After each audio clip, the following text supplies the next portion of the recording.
Amém. Eita, que hoje eu falo amém mais feliz. Vem para cá, minha pastora Rosi, com muita alegria no nosso coração, nos ensinar. Traz para a gente aqui o que Papai do Céu já te revelou, para que a gente possa ter esse entendimento, essa sabedoria do alto céu. Vem para cá, minha pastora Rosi.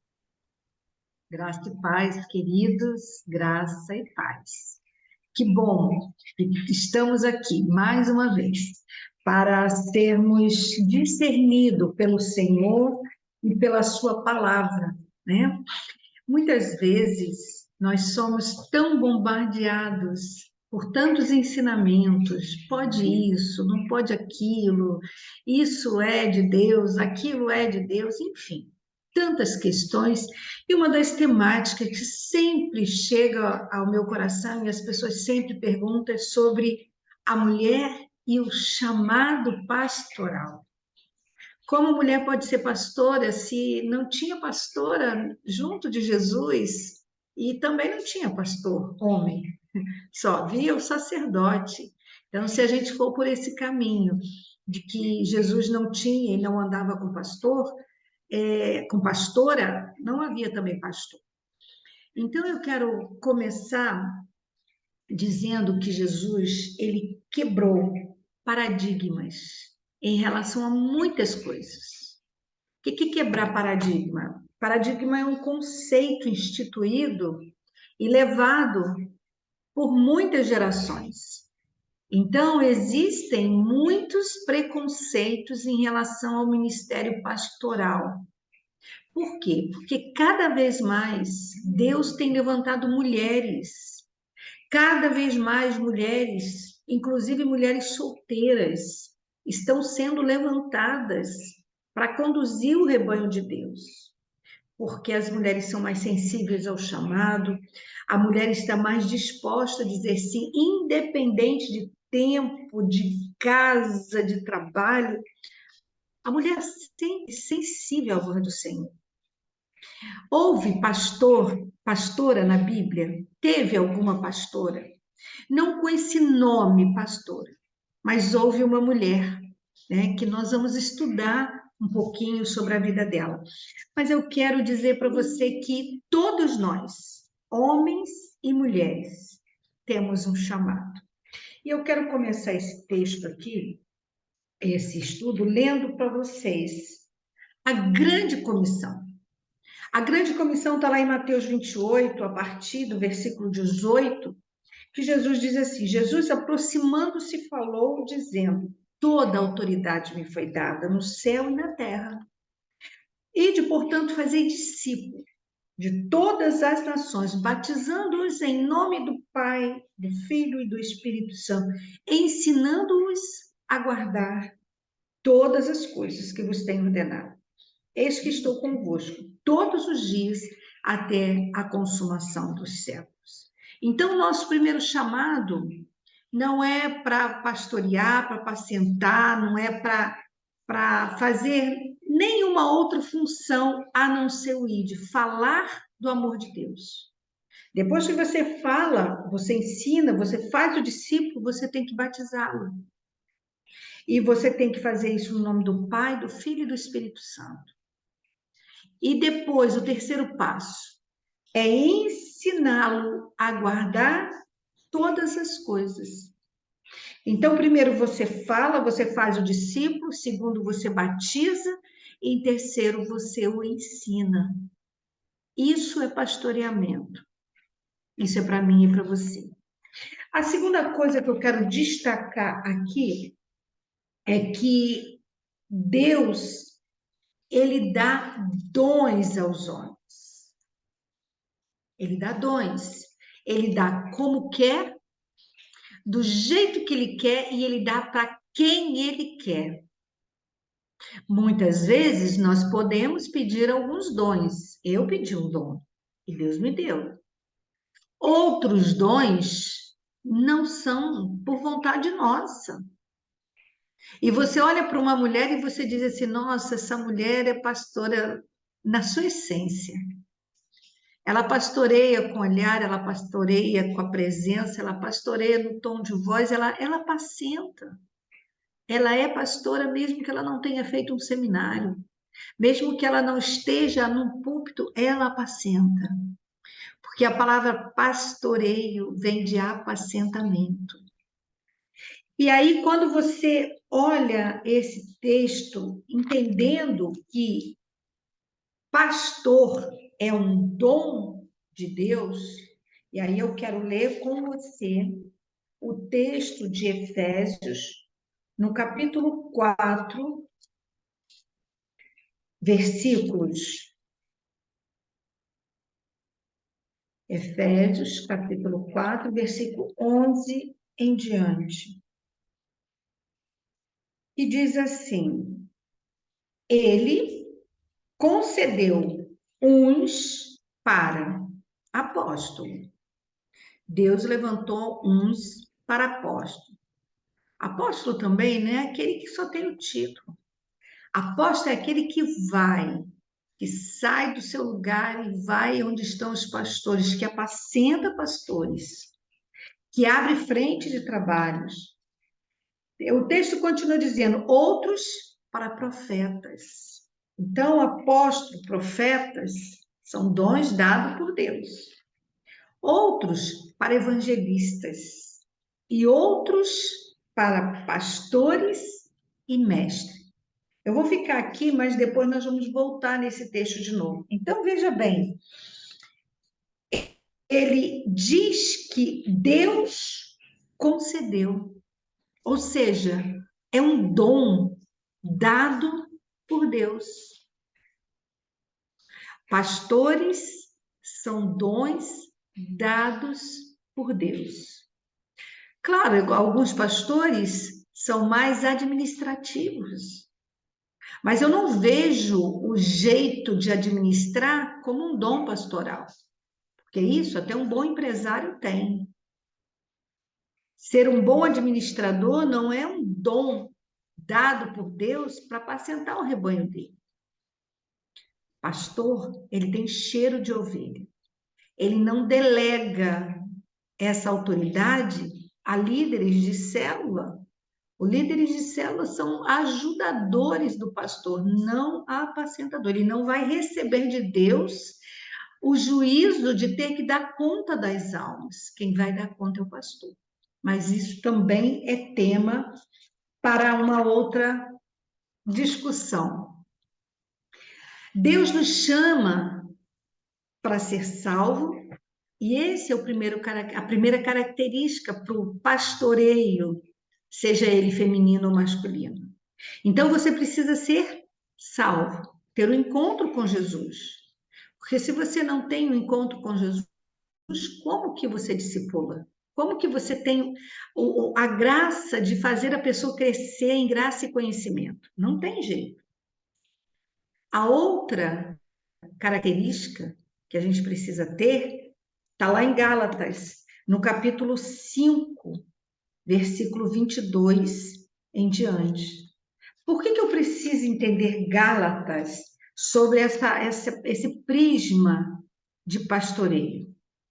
Porque hoje nós temos muitos líderes, muitos pastores, muitos apacentadores, que são homens que são iracundos, violentos, que cometem violência doméstica.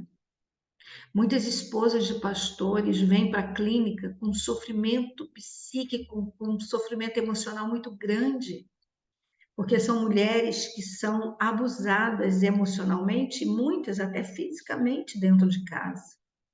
E quando você vai investigar, são homens que se dizem pastores, né? Mas não são pastores de ovelha, são pastores de lobo, pessoas feridas que não cuidam da sua família, né? Então, Gálatas, no capítulo 5, versículo 22, vai falar, né, sobre o fruto do Espírito. E um desses frutos, que para mim é essencial no apacentamento, é o domínio próprio. Porque quando você tem domínio próprio, né, quando você consegue dominar a si mesmo no falar, no pensar, no julgar, você consegue vitória em todas as outras coisas. E para que serve o dom do pastoreio? É para o aperfeiçoamento dos santos para o serviço. Quando você apacenta, você faz com que o nome do Senhor seja engrandecido e você ajuda aquela pessoa a crescer em graça e em conhecimento, né? Então, o que a gente precisa entender? Que todos nós fomos chamados, todos nós fomos chamados para apacentar, só que para uns Deus deu um dom. Então, se eu e você recebemos um dom, por que nós temos direito de questionar o dom dado por Deus a partir do gênero? Eu questiono Deus quando eu levanto e olho e vejo uma mulher profetizando? Eu questiono Deus quando eu vejo uma mulher dando aula com o dom de mestre na escola bíblica? Eu questiono Deus quando eu vejo uma mulher como evangelista? Que eu vou questionar Deus com uma mulher no púlpito apacentando, seja ela solteira ou casada. Então, nós precisamos reavaliar esses nossos posicionamentos. Outra coisa que eu quero deixar aqui é que, muitas vezes, querido, o que contamina o homem não é o que entra na sua boca, mas é o que sai. E muitos de nós estamos contaminados por causa do julgamento. Está lá em Mateus 15, versículo 11, em que o próprio Senhor Jesus ele fala sobre a contaminação do julgamento. Por quê, pastora? Que Jesus quebrou os paradigmas da sua época. Naquela época não se podia conversar com uma mulher em pública, seja ela judia ou seja ela samaritana, de outra cultura. Jesus quebra isso. Se você for lá em João 4, você vê Jesus parando, sentando, observando e se dirigindo à mulher do poço. Uma mulher que não tem nenhum nome, a Bíblia nem cita o nome dela. Mas se você olhar depois do grande discipulado instantâneo, foi o discipulado mais instantâneo que eu já vi na minha vida. Depois daquela conversa com aquela mulher no poço, né?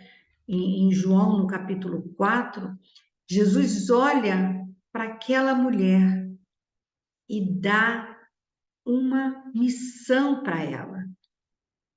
Aquela mulher sai e vai falar do grande amor de Deus. Ela vai dizer aos seus irmãos samaritanos que ela conheceu o Messias, que ela conheceu o Salvador. Versículo 28 de João 4 diz: Depois deixou, pois, a mulher o seu cântaro e foi à cidade. E disse àqueles homens: Vinde, vede um homem que me disse tudo quanto tenho feito. Não é porventura este o Cristo? Eles saíram, pois, da cidade e foram ter com Jesus. E depois, né, de um grande questionamento dos seus discípulos, a gente vê depois, mais lá na frente, aqueles homens dizendo: Não é pelo que você falou, mas pelo que nós constatamos. Então você vê o poder que tem o ministério, o chamado de uma mulher. Outro texto que eu quero destacar aqui é Mateus 15, 11, que vai dizer o quê? Esse é o que contamina, né? Eu já falei. Mas 1 Coríntios e Marcos, João, eu vou falar depois sobre esses textos, mas eu quero destacar uma mulher uma mulher que andou com Jesus e esteve com Jesus até o fim. E alguns historiadores dizem que essa mulher foi uma grande líder na igreja após a ressurreição de Jesus. Que mulher foi essa? Maria Madalena. Maria Madalena foi a maior quebra de paradigma para um ministério pastoral. Que é outra coisa que eu quero dizer para você, não importa se você nasceu dentro da igreja, não importa se você está dentro de uma família nuclear chamada perfeita, funcional, não importa seu passado, não importa quantos caminhos você tenha trilhado, se Deus te chamou para o apacentamento, Deus vai honrar a sua vida independente do seu passado. Deus vai honrar a sua vida independente do seu passado. E foi assim com Maria Madalena. Uma mulher que tinha 7 demônios. Imagina uma mulher endemoniada com um demônio. Essa mulher toca o terror na terra. Agora imagina com 7 demônios. O que essa mulher não fazia, né? O que essa mulher ela não aprontava. Mas a Bíblia diz que essa mulher, ela andou com Jesus. Ela teve a honra de caminhar com Jesus. Ela teve o privilégio de ser a apacentadora de outros, né? E se você olhar o apóstolo Paulo, esse mesmo apóstolo que escreveu, né, que as mulheres têm que ficar em silêncio, que as mulheres não é dado o poder de falar em público. E aí eu quero trazer uma questão histórica aqui muito importante. Quando o evangelho começou a ser pregado nos primórdios, quando surgiu a igreja, não havia templos, eles não congregavam nos templos. Por quê? Porque estar no templo era um privilégio dado aos sacerdotes e aos homens. A mulher não era dada o privilégio de estar no templo, na sinagoga. Então, o que se instituiu? Primeiro, por causa da perseguição, por causa da facilidade, a igreja foi para os lares. E ali nos lares, ela começou o seu desenvolvimento. E aí, o que acontecia? Havia muitas mulheres que aprenderam com Jesus, ajudavam na manutenção financeira do ministério de Jesus. E muitas dessas mulheres, depois eu vou falar o nome de todas elas para vocês, começaram nas suas próprias casas, algumas com seus maridos, outras não, começaram a abrir as células, os núcleos, e começaram a apacentar. Uma delas, nós vamos ver lá em Atos 18, versículo 26. Atos 18, versículo 26, né? Onde Paulo cita Áquila e Priscila, né? 18, versículo 26, né? Ele começou a falar ousadamente na sinagoga quando ouviram Priscila e Áquila, o levaram consigo e o declararam mais pontualmente o caminho de Deus, né? Apolo, um homem muito eloquente, falava das Escrituras, né? Ele conhecia o Senhor, era fervoroso de espírito e ele ensinava diligentemente as coisas do Senhor. Só que talvez, né, faltasse algo mais, porque ele só conhecia o batismo de João. E ele estava na sinagoga. O que Áquila e Priscila fizeram? Depois Paulo aponta lá na frente que Priscila era uma pastora, ela apacentava e ela tinha uma igreja na sua casa. E ela pega esse homem, Apolo, eles levam para sua casa e começa a discipular Apolo, para que ele possa pregar o evangelho dentro do conhecimento de quem era Jesus, e não apenas dentro de um contexto de João Batista, que falava que o Messias ia chegar. Então, era preciso que alguém o ensinasse que o Messias já havia chegado, o libertador já havia chegado. Como que o Antigo Testamento via algumas mulheres, o ministério de umas mulheres? Uma mulher muito destacada foi Miriam, que foi profetisa, que foi cantora, né? Que foi compositora. Está lá em Miqueias, no capítulo 6, versículo 5, versículo 4. Vai falar um pouco dessas mulheres. Muitas vezes, e em grandes casos, na cultura judaica, a mulher não era contada no censo, né? As crianças também não eram contadas. Consequentemente, havia uma exclusão no papel da mulher, porque eles viam a mulher como alguém que não tinha autoridade para falar em público, para ensinar. E aí, o que aconteceu? Paulo foi o apóstolo dos gentios.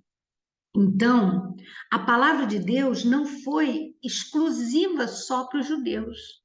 Então, quando ela chega aos gentios, quando ela chega aos gregos, o que acontece? Muitas mulheres que eram prostitutas, que eram seguidoras de Diana, a deusa que era idolatrada naquela época, se convertem. E havia muitas mulheres que elas tinham uma missão de serem prostitutas do templo. Elas se prostituíam no templo. E essas mulheres se convertem. E elas vêm para a igreja. Só que muitos hábitos. Levou-se tempo para que isso fosse mudado. E essas mulheres eram alvoroçadoras, falavam muito, não muito diferente de hoje, né? Mas por causa dessa estratégia de organização, Paulo começou a dizer às mulheres: olha, todas as dúvidas que vocês tiverem, não falem aqui. Converse com seus maridos em casa. Vocês aqui nas reuniões não devem exercer autoridade sobre os maridos, em hipótese alguma, porque o homem está sujeito a Cristo, Cristo é o cabeça do homem e o homem é o cabeça da mulher, e isso não mudou. Isso é estatuto perpétuo. Sendo você pastor ou não, infelizmente não tem o que questionar. Nós somos submissas aos nossos maridos. Não significa que a submissão tem que ser debaixo de jugo de opressão. Não. Mas a mulher é submissa, o corpo da mulher pertence ao marido e o corpo do marido pertence à mulher. E Paulo disse para essas mulheres não ensinarem, não falarem, primeiro porque eles estavam quebrando um paradigma de levar o evangelho a outros povos que não eram judeus, aos samaritanos. E ele disse: olha, só há um Deus. E diante de Deus não tem distinção entre judeu, grego, branco, negro, todos somos iguais perante Deus. Então foram muitos paradigmas para serem quebrados. E Paulo foi dando esse ensinamento que a mulher precisava ficar calada na hora do ensino, na hora do estudo, e a mulher devia ser recatada, a mulher devia cuidar das suas vestes, porque não havia também um discernimento entre o tipo de roupa que a mulher ia na igreja e que ela deveria usar fora da igreja. E até hoje também eu acho que não tem. Se você veste uma roupa, aquela roupa, exceto, né, uma roupa de casamento, uma roupa de festa, onde você é aquela figura que precisa estar lá em evidência, nenhuma roupa que você vestir se ela não faz, né? Se ela não te deixa confortável para estar numa reunião cristã, ela não é uma roupa para você usá-la publicamente. Não estou falando de roupa de praia, nem roupa íntima, nem roupa de casa. Eu estou falando roupas que você usa para ir à rua, à feira, ao mercado, ao banco. Se aquela roupa envergonha Jesus, aquela roupa não merece estar em você. Então, Jesus quebra os paradigmas humanos e valoriza a mulher, né? Primeiro com a mulher do poço, depois com a mulher samaritana, e aí, como eu citei aqui, eu gosto de ler para que a gente possa anotar. Vamos ver lá Gálatas, no capítulo 3, versículo 28. Olha só o que o apóstolo Paulo fala. Nisto não há servo, nem livre, não há masculino, nem feminino. Todos vós sois um em Cristo Jesus. E se sois de Cristo, então sois descendência de Abraão e herdeiros conforme a promessa. Então, não tem embasamento bíblico para eu dizer, é assim que está aí na sua Bíblia, masculino e feminino, né? Não há embasamento bíblico para eu dizer que Deus não chama mulheres para o pastoreio, né? Se você olhar lá em Colossenses, no capítulo 4, no versículo 5, né? Paulo fala para andar com sabedoria, para os que estão fora, para remir o tempo. E lá no versículo 15, olha o que Paulo fala: saudai os irmãos que estão em Laodiceia e a ninfa e a igreja que está em sua casa. Uma mulher pastoreando uma igreja no tempo do apóstolo Paulo. Então, se naquele tempo podia, por que hoje não pode? Né? Então, nós vamos ver que lá em Romanos, quando ele chama, deixa eu abrir aqui, em Romanos, no capítulo 16, versículo 1, olha o que o apóstolo Paulo fala. Ele recomenda uma mulher. E ele diz assim: recomendo, pois, Febe, nossa irmã. Ele não está falando de um irmão, ele está falando de uma irmã, a qual serve na igreja que está em Cencreia, para que a recebais no Senhor como convém aos santos, e ajudeis em qualquer coisa que de vós necessitar, porque ela tem hospedado a muitos, como também a mim. Saudai a Priscila e a Áquila, meus colaboradores, cooperadores em Cristo Jesus, né? Ao qual se expôs para guardar a minha vida. Então, nós vemos Paulo tendo ajuda de muitas mulheres. E aí eu quero citar, né? Se você olhar lá em Filipenses, eu não vou ler, Filipenses 4:3, você vai ver Paulo falando de Evódia e Sintique. Ele também saudando essas mulheres. Em Romanos 16, do 1 a 15, né? Nós vamos ver também Paulo falando de várias mulheres. E aí eu quero citar, né, no versículo 12, ele vai falar de Trifena e Trifosa, né, o qual trabalharam servindo ao Senhor. Pérsida, vai falar de Rufo e a sua mãe, né? Ele vai falar de Júnia, ele vai falar de Priscila, várias mulheres que serviram ao Senhor à frente de uma igreja no lar. Eu quero também destacar para você uma mulher, né? Nós temos pouquinho tempo aqui, uma mulher que eu quero que você leia um pouco sobre ela, lá em Juízes 5, versículo 3, e depois, em outro momento, eu trago para vocês uma reflexão sobre o chamado dessa grande mulher chamada Débora.